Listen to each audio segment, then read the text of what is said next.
mabuhay sa inyo lahat, and welcome back to our channel, ang Sarap Grabe. And my name is Mama Shirley.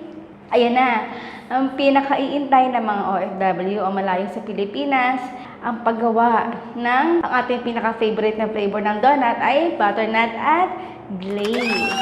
Siyempre, bago natin ito itignan, tignan mo muna natin ang itsura nitong ating donut at kung ano yung kinalabasan. Ang ating unang ginawa ay ang ating glaze choco honey dip. Ito ay gawa lamang o dinip, powdered sugar, fresh milk at vanilla. So it looks okay naman. Parang nag 90% it looks like donut, Dunkin Donut naman siya kasi kinapikat ka lang natin.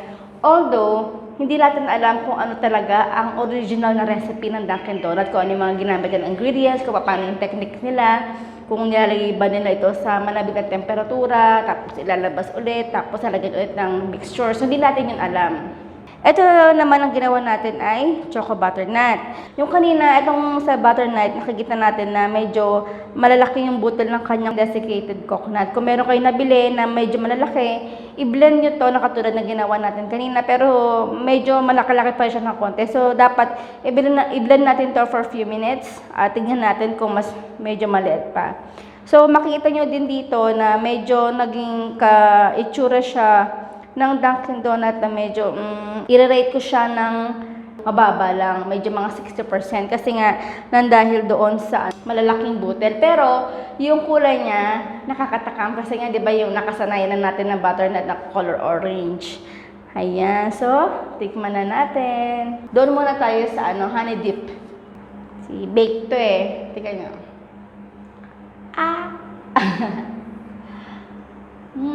Wow. Lambot. Hindi ko na-expect. Yung donut lang yung pinapay ng ating ginawa. Hindi ko na-expect na magiging malambot na ganitong kalambot. Kasi feeling ko matigas. Kasi diba, bake.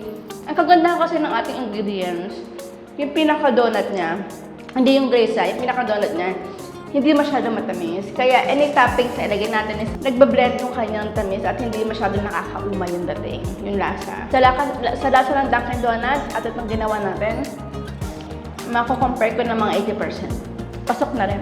Butternut, yung pinaka-iintay natin. So di ko alam kung bakit siya tinawag ng butternut kasi ang coating niya ay gawa sa coconut. Hindi ko alam. Parang hotdog. Ang hotdog di naman dog. Okay, tikman na natin. Ayan.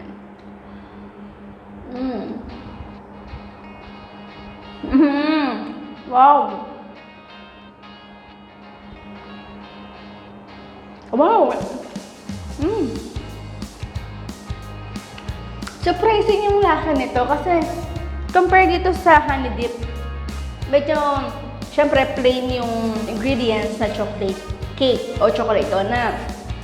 So, malalasahan lang natin yung pinaka-cake kasi nga, honey dip lang siya. Ito, may sarili nasa ang diba? Desiccated coconut. Lasang siya coconut, syempre. Tapos, lagyan pa natin siya ng icing powder plus yung butter. So, nag-blend ito with the donut na ginawa natin. Ang sarap, unbelievable talaga. Hindi ako nasisinungaling, hindi ko sinasabi na dahil ito ay ginawa natin, dahil ito yung katotohanan. Ang sarap.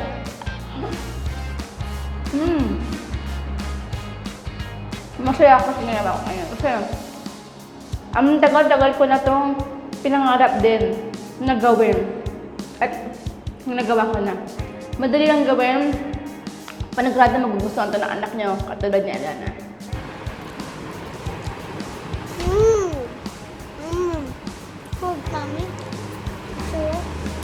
Nakuha guys, ang sarap talaga. Anyway, kung meron pa kayong gusto na i-copycat natin, gayahin natin, please write it down in the comment box below. Kahit ano po, mapa fast food or any coffee shop or katulad nito ng mga donut na shop, i-write it down sa comment box below. At marami din tayong naggawa iba't ibang klaseng desserts. If you want to watch that video, please click the link in description box. Maraming salamat po sa inyo lahat. At wala po ang sarap grabe nang wala kayo. So maraming salamat sa inyo lahat.